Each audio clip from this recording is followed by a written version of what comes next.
400 वर्ष पुराने समय में बरमूडा नाम का एक राजा राज करता था।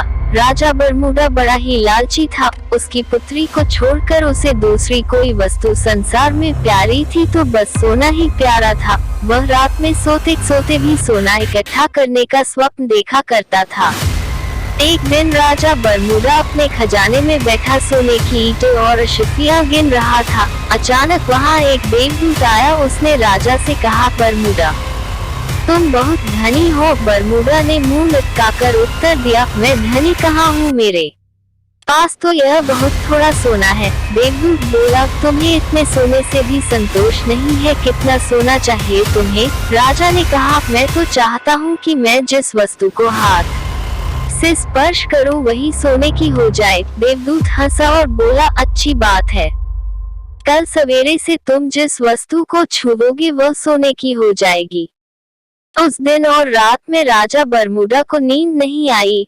वह सुबह उठा, उसने एक कुर्सी पर हाथ रखा, वह सोने की हो गई। एक मेज को छुआ, वह सोने की बन गई। राजा मिदास प्रसन्नता के मारे उछलने और नाचने लगा। वह पागलों की भांति दौड़ता हुआ अपने बगीचे में गया और पेड़ों को छूने लगा। फूल, पत्ते, डालियां, गमले छुए, सब सोने के हो गए। सब चमाचम चमकने लगा। बरमूडा खुशी का ठिकाना नहीं रहा। वह दौड़ते उछलते बरमूडा थक गया। उसे अभी तक यह पता ही नहीं लगा था कि उसके कपड़े भी सोने के होकर बहुत भारी हो गए हैं। वह प्यासा था और भूख भी उसे लगी थी।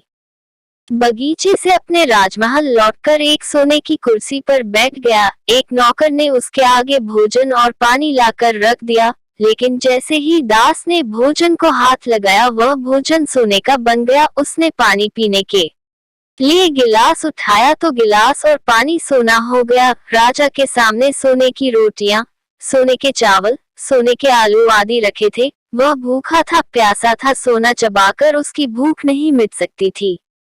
राजा रो पड़ा। उसी समय उसकी पुत्री खेलते हुए वहां आई। अपने पिता को रोते हुए देखकर पिता की गोद में चढ़कर उसके आंसू पोंछने लगी। राजा ने पुत्री को अपनी छाती से लगा लिया, लेकिन अब उसकी पुत्री वहां कहाँ थी? गोद में तो उसकी पुत्री की सोने की इतनी वजनी मूर्ति थी कि उसे वह गोद में उठाए भी नहीं रख सकता था। बेचारा राजा सिर पीट पीट कर रोने लगा। देवता को दया आ गई।